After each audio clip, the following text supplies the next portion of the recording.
Muy buenas noches, de nuevo Voz Libertaria de Venezuela, con nuestro programa 5 minutos con la resistencia. Hoy sábado Santos 3 de abril del 2021. Sábado de Gloria. Sábado de Gloria, me dice mi invitado que ya se los voy a presentar oficialmente. Pero antes de hacerlo, quiero agradecerles a todos nuestros usuarios que nos han permitido que esta gran plataforma cada día y este programa tome fuerza y sea visto por más y más personas.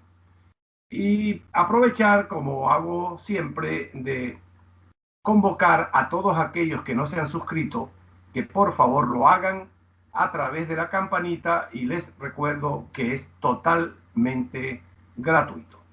Mi invitado de hoy, el historiador y analista de inteligencia nacional, aparte, tiene 4 profesiones, pero ha escrito 16 libros, que no es cualquier cosa, y los que faltan.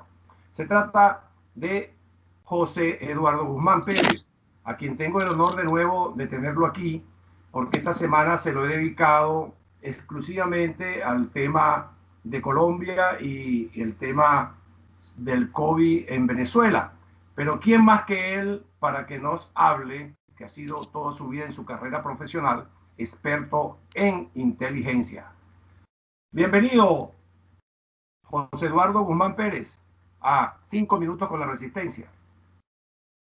Muchas gracias, licenciado Ortiz, por la gentileza de invitarme a su programa para hablar sobre un tema muy álgido que amerita tener una enorme capacidad de conocimiento para poder abordar uno de los problemas más importantes en América, que es la situación político-militar y de la hermana República de Colombia. Bueno, José Eduardo, en los años 70, en los años 80, la crisis política hablar de la crisis política de Colombia era hablar de la guerrilla colombiana y del problema de la producción de cocaína, todo lo que es el narcotráfico. Y toda aquella situación tan espantosa de guerra, ¿verdad? Que creo que lleva casi también 60 años, se trasladó en aquel momento hacia Venezuela con un desplazamiento de más de 5 millones de colombianos, que los recibimos, por cierto, en Venezuela con los brazos abiertos y garantizándoles todos sus derechos humanos, como tiene que ser. Pero ahora la cuestión la tortilla se volteó, José Eduardo, y resulta pues que en nuestro territorio venezolano, con frontera con Colombia, prácticamente van 12 días de combates entre estas bandas criminales. Danos toda tu información y experiencia para los que nos ven y nos escuchan y entiendan qué es realmente lo que está pasando en Venezuela con este conflicto. Bueno, mira, hay que ser muy prudente y tener una gran dosis de conocimiento para opinar del problema de Colombia, te repito nuevamente. Sin embargo, voy a aventurar opinión después de pasar un año de residencia, una vez que salí desde Venezuela en forma precipitada, para poder darle al televidente y a su moderador lo más aproximadamente posible de lo que está ocurriendo, de lo que ha ocurrido y de lo que pueda ocurrir en la hermana República de Colombia. Colombia en la actualidad constituye para la transnacional del crimen organizado y para lo que yo he venido estudiando en mi libro que acabo de publicar aquí en los Estados Unidos, lo que yo vi el 3 de noviembre, globalismo y Estado profundo. Colombia constituye en este momento para las organizaciones de la izquierda agrupadas en el Foro de Sao Paulo, ya con un poco más de de presencia en el Grupo de Puebla ante la decadencia en que entró el Foro de Sao Paulo, que representa la organización más importante que se crea en Cuba luego que se desploma la Unión Soviética por los inicios de la década del 90, y Fidel Castro reagrupa todas aquellas organizaciones, dirigentes de la izquierda que quedaron a la desbandada una vez que se disuelve el grupo de los países no alineados. De tal manera que hay que engranar un poco para poder entender mejor y comprender el problema colombiano, la situación política de Colombia, la evolución que tiene el país en su etapa más importante, que es después que ocurre la muerte de Gaitán en abril de 1948, que cambia el nuevo escenario, que se dibuja una política colombiana que se ve entorpecida, ya no por la violencia intrapartido liberal y conservador, esa lucha permanente entre la dirigencia de partidos políticos con enorme cantidad de hombres de Estado que integraban en las cabezas directivas de esos grandes partidos tradicionales. Debemos recordar que luego de la Primera Guerra Mundial en Venezuela surgen una serie de organizaciones políticas de izquierda y de derecha. En Chile el Partido Nacional y el Partido Demócrata Cristiano. En el Perú, el APRA. En Colombia, el Partido Liberal y el Partido Conservador, que viene con una larga tradición, pero que su preponderancia en el electorado colombiano, en el pueblo colombiano, es el mismo que tiene en Venezuela Acción Democrática y COPEI, que nacen a raíz de la muerte del presidente Gómez. Estos partidos se apoderan de la esperanza en Colombia, de la esperanza del pueblo colombiano, buscando salida a sus penurias, buscando salida a su drama de pobreza, en un pueblo luchador, en un pueblo bregador, en un pueblo con promisión de crecimiento, porque es un pueblo agrícola, que genera la materia prima más importante de la humanidad. A partir de la muerte de Gaitán podemos decir entonces que se empieza a generar una nueva casta que accede al poder de dirigentes muy importantes de Colombia. La mayoría de ellos hombres de pensamiento de izquierda. La mayoría de ellos, en la mayoría de ellos no se dio respuesta a partir del gobierno, diríamos, del presidente Alberto Lleras Camargo, a la exigencia que el pueblo colombiano, que el pueblo conservador o que el pueblo liberal, que en el fondo es lo mismo, buscaban salidas en ese intercambio de esperanza que significaba lo mismo que significó en Venezuela, la esperanza del pueblo venezolano en Acción Democrática y COPEI de que le respondieran a sus estados de necesidad para generar un bienestar nacional que le permitiera a los pueblos encontrar en sus partidos políticos la solución de sus grandes problemas sociales, de sus grandes problemas económicos. Sin embargo, debemos hacer notar, y vengo de haber instalado allá en Colombia una sala situacional con importantes oficiales militares del Ejército de Colombia para evaluar, para investigar, para hurgar en esa política colombiana que desemboca en tres hechos importantes en el siglo XX. La muerte de Gaitán, la muerte de uno de los candidatos que en ese momento era invenciblemente derrotable, el candidato, el senador Galán, y la disposición de Colombia a mantenerse dentro de un régimen democrático a pesar del inmenso ataque y atropello que las fuerzas del mar representadas por la narcoguerrilla, cuando en los años 65 se convierten en narcoguerrillas y una gran reunión allá en la zona desmilitarizada para tener apoyo, la parte política, respaldado por los inmensos recursos que genera la cocaína. En los años 70 es decisivo para la historia de Colombia y para narrar esto que está ocurriendo en Venezuela, porque todo eso es la sumatoria de una evolución de un proceso político de una izquierda que trata de arrebatarle el poder a una derecha que no dio respuesta a las grandes expectativas del pueblo colombiano. Un pueblo que tiene una capacidad de emprendimiento diferente al de Venezuela.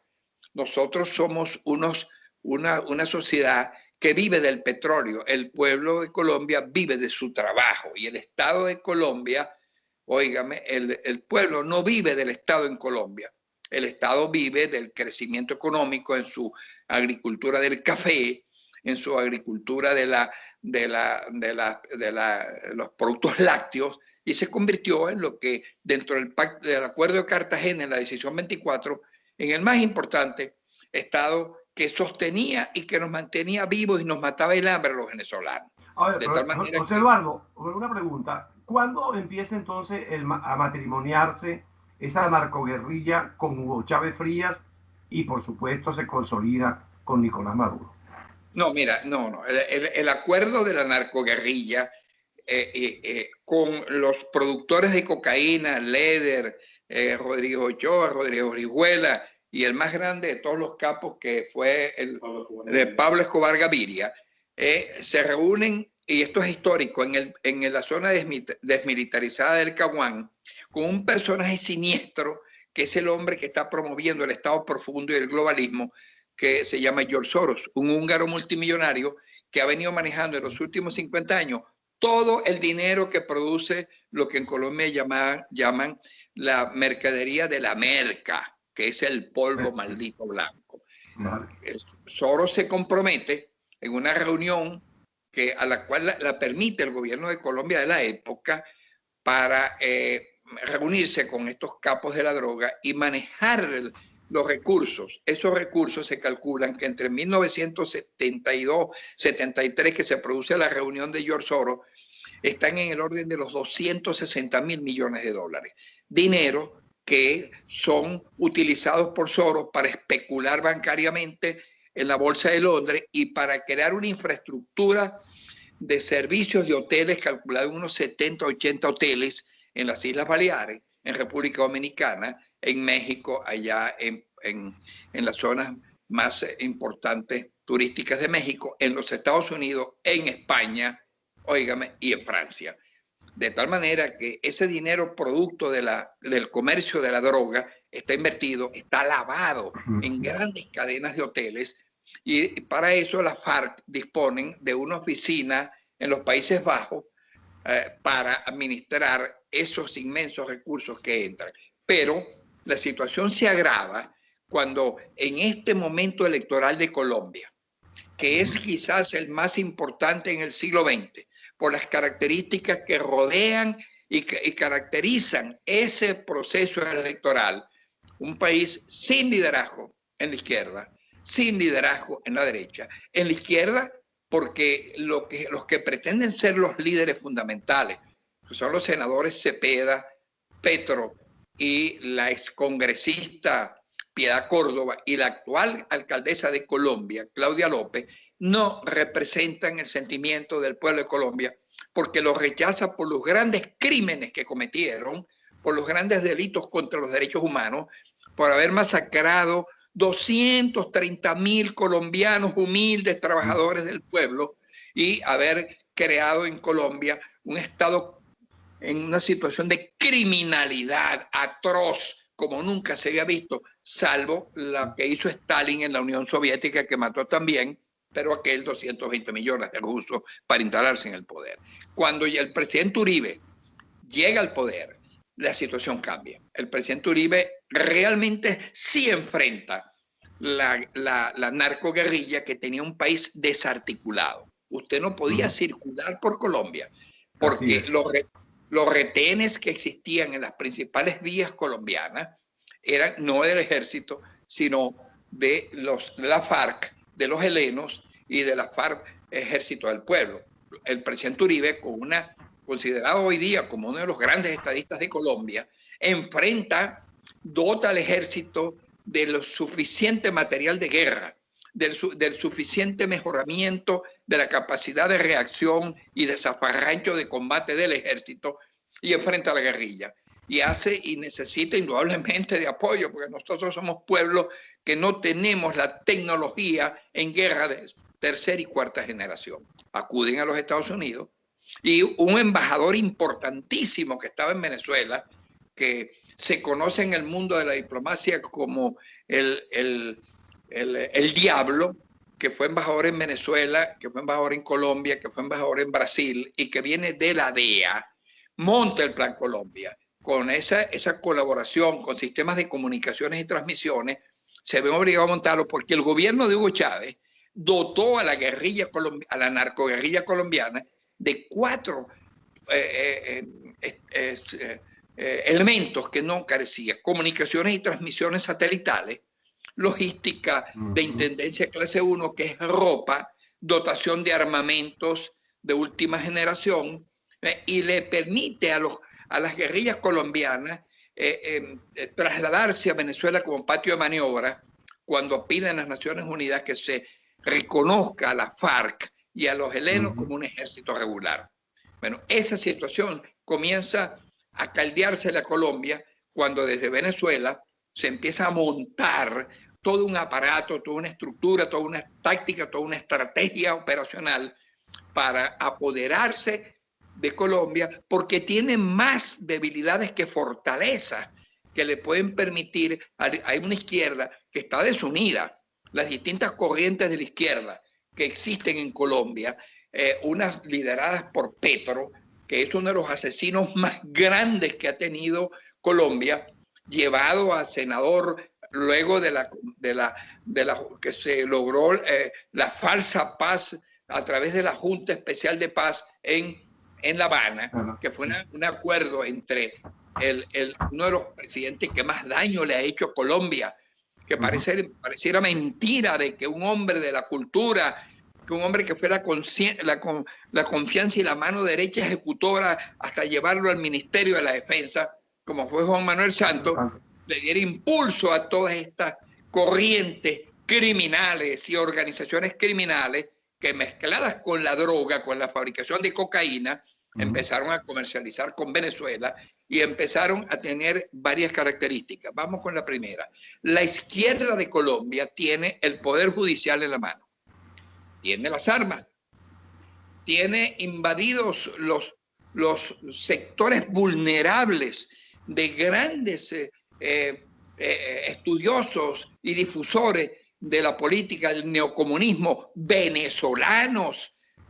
Se ha determinado que existen en Colombia entre unos 8.000 y 10.000 dirigentes que trabajan en los barrios pobres de Bogotá, en los 2 grandes barrios pobres de Bogotá, de tal manera que la población de Caracas es igual a la que existe en el barrio Ciudad Bolívar y el barrio San Cristóbal en la ciudad de Bogotá. Y en el Atlántico, una zona deprimida, está ahorita en manos los gobernadores y las alcaldías, desde Paraguaipó hasta casi la frontera con el Ecuador, en manos de gobernadores de izquierda, en manos de alcaldes de izquierda. La sumatoria de este avance de la izquierda que se logra en el gobierno del presidente Santos, donde hay una especie de laissez-faire y laissez-passer para el crecimiento, el apoyo, llega a tal grado que una guerrillera, la compañera de vida de Raúl Reyes, es la actual presidenta del Senado de Colombia. Dios mío, ¿a dónde ha llegado la degeneración de la política colombiana? Y que una exguerrillera como Claudia López sea la alcaldesa de Bogotá. Esto demuestra lo que me dice a mí, lo que nos discutimos en esta sala de análisis, donde se participaron hombres y siguen participando, porque tuve la suerte de convocarlos a lo que hice una vez en Venezuela, de montar una sala situacional para investigar, analizar, contrastar, evaluar y proyectar situaciones de crisis en ambos países. Esta sala situacional vierte una serie de documentos, de análisis, de propuestas, de la oferta de soluciones para enfrentar el grave problema político que tiene Colombia. Por primera vez, y como analista me siento, y lo digo con la responsabilidad ante tu programa, que por primera vez lo digo, Colombia está lista para irse por un barranco, por el barranco de la izquierda. Tan es así que un importante general que fue comandante de fuerza y otro comandante de las principales brigadas que operaron en Magdalena Medio, que operaron en el Putumayo y que operaron en San Vicente del Caguán, me dijo a mí: nosotros estamos en Colombia deseosos de comer aquello que ustedes están comiendo en Venezuela. Eso es doloroso y eso es triste. Y nosotros los venezolanos que estamos, mi familia está en Colombia y Silada en Colombia, pensamos que nosotros no podemos permitir, que nosotros tenemos que cooperar con lo que aprendimos en Venezuela. Eduardo, yo te voy a interrumpir para ubicarnos en el momento.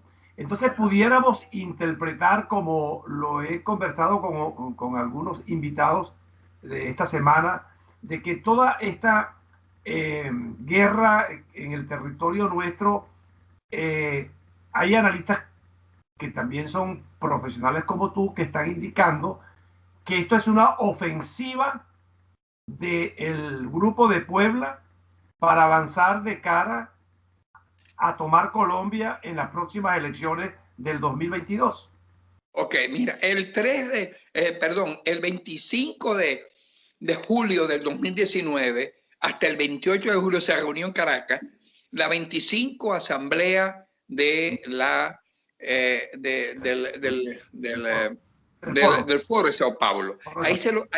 Ahí asistieron todas las lacras y todos los bandidos y todos los representantes de la transnacional del crimen agrupados en el Estado Profundo y en el Grupo de Puebla para discutir la política de Colombia. Es la primera más importante reunión donde se logran 3 acuerdos. Uno, el esfuerzo completo de dirigir con todas las estrategias para tomar el poder de Colombia e ir al Palacio de Nariño. 2, trazar las estrategias operacionales políticas y militares para lograr el objetivo.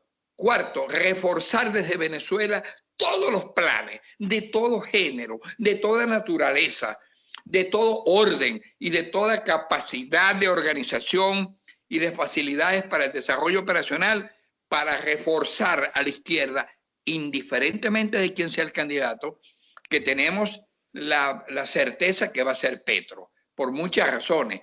Ya se empezó a quebrar a hombres muy inteligentes que aspiran a la presidencia de Colombia. Los están involucrando y le están siguiendo juicios por corrupción administrativa. Ayer se lo hicieron a uno y lo apartaron ya del camino. El presidente Pastrana no puede ser candidato porque tiene una evacuación de un dictamen de la Corte Suprema de que no puede ser presidente porque ya fue 2 veces. El presidente Uribe trataron de arrinconarlo, que no va a ser candidato a la presidencia. Pero existen otros personajes nuevos que sí tienen posibilidades de ser presidente de Colombia para enfrentar a la elección más importante del siglo XXI de Colombia, que son las que vienen el año que viene y en donde el presidente Duque no va a ir a las elecciones. Bueno, mira, vamos a centrarnos ahora en qué desemboca toda esta política que se está llevando a cabo desde Venezuela para que Colombia caiga. Colombia y Venezuela tienen una hermandad tan importante, histórica, que la frontera más caliente de América, óigame esto, amigo televidente, es la frontera por el estado Táchira. Allí, a lo largo de los últimos 40 años, el intercambio comercial más importante de Colombia era Venezuela, con una balanza comercial de 4.800 millones de dólares de importación de productos básicos de carácter estratégico, alimentario y para garantizar medianamente la calidad de vida del venezolano.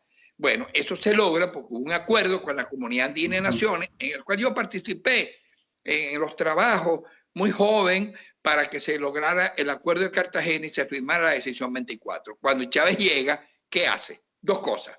Rompe inmediatamente con Colombia, porque la estrategia fijada en Cuba, y escúcheme esto, que esto no se lo va a decir nadie, que no tenga la fortaleza o no tenga el miedo, porque hablar de Venezuela infunde miedo, terror, temor a que te apresen, te torturen, te maten, te ahorquen, te zumben de un edificio o te metan en la tumba fabricada por el general Rodríguez Torres. Mira, la política de Castro era agarrar a Venezuela, que comienza cuando Carlos Andrés Pérez en 1974 le entrega los organismos de seguridad del Estado a uno de los más importantes comisarios del G2 cubano, Orlando García Vázquez, y con un grupo de profesionales, de abogados, sociólogos, antropólogos, economistas, estadísticos, evalúan a Venezuela. Y cuando Chávez llega al poder históricamente, porque el pueblo buscó una salida en Venezuela a través de aquel inmenso desastre que significó la Cuarta República, aquel desastre, aquel despelote, donde desde el CEN de Acción Democrática y del Comité Nacional de COPEI se decidía la suerte de la Venezuela, se desarrollaban los presupuestos nacionales y se repartían también, óigame esto, la miseria. Eso desembocó en la llegada de Chávez al poder histórico. Óigame, ¿cuál es la tesis de Castro? A Venezuela, óigame, se comenzó un proceso de quitarle las comunicaciones, quitarle el dinero efectivo, quitarle diezmarle las empresas ensambladoras productoras de alimentos y quitarle lo más importante del pueblo, la comida. Fidel Castro, y tengo una primicia, en una reunión entre Fidel Castro y Chávez y Felipe González, que era la mafia que se reunía en los Chilas durante todos los gobiernos de Pérez y durante todos los gobiernos de Chávez, la orden era: acaba con PDVSA, destruye a PDVSA. Si tú no destruyes a PDVSA, el país se sigue manteniendo, la clase media sigue en el poder y no va a haber posibilidad de controlar el país y de dominarlo. Y lo más trágico es que un país del tercer mundo como Cuba domina un país del tercer mundo como Venezuela. Es una vergüenza, es una tragedia para los venezolanos decentes como tú y como yo y como todos los que nos están oyendo, que hoy estemos pisoteados militarmente. Entonces, ¿qué pasa? Quiebran a la empresa petrolera porque el negocio más importante es el negocio del polvo blanco. La cocaína. La cocaína. La cocaína. Mira. Perdón, que ha subido la producción en estos 2 años impresionantemente, por cierto, y la siembra. ¿Por qué? ¿Por qué? Porque de alguna manera los glifosatos que se usan como erradicación de las plantas de donde se pega la cocaína se paró. ¿Razones? No sé. No. Y si las sé, no puedo decirlas por aquí porque son cuestiones de Estado del gobierno de Colombia. Óigame, destruida PDVSA, te lo puedo... Muy sencillo. Estos son programas educativos, informativos, para que la gente sepa dónde estamos parados en este momento como dicen aquí, en los Estados Unidos, allá abajo. Cuando dicen allá abajo, es desde Venezuela, abajo Venezuela, acuérdate que es el norte del sur. Sí. Óyeme, mira la situación cuál es. Soros no le ha querido dar dinero a la izquierda colombiana, a pesar de que ha habido reuniones, que es su dinero en efectivo. El capital de Soros se calcula en 8 billones de dólares. Entonces se apropió de esos recursos para constituir unas 100 organizaciones terroristas, neocomunistas, entre los cuales está Antifa, el Soros Group. ¿Sabes quién pertenece al Soros Group? El presidente Santos, de la directiva. Lo que te indica la estrecha relación entre el gobierno de Santos, la izquierda y los proyectos de Soros, que tiene una organización que ha penetrado las universidades, los sectores de la justicia, los sectores de los partidos políticos aquí en los Estados Unidos, que es el grupo Antifa. Yo tengo que interrumpir lamentablemente porque se nos ha acabado el tiempo de la primera parte. Yo tenía mi plan de en el segundo tocar 2 temas más, pero como hay todavía mucha tinta en este tintero, en la segunda parte vamos a seguir hablando sobre la historia y la vinculación de Colombia y Venezuela, Soros, Europa, porque el Grupo de Puebla significa en este momento sangre nueva como la de Rodríguez Zapatero, y también el señor José Borrell. Yo quiero entonces dedicarle más tiempo en la segunda parte, José Eduardo, si tú me lo permites, para que nuestros oyentes se informen de un especialista de la talla de ti, José Eduardo Guzmán, que está dedicado toda la vida a la inteligencia y los ha explicado muy bien para que sigamos documentando lo que está pasando en América y en Europa. Será hasta la segunda parte.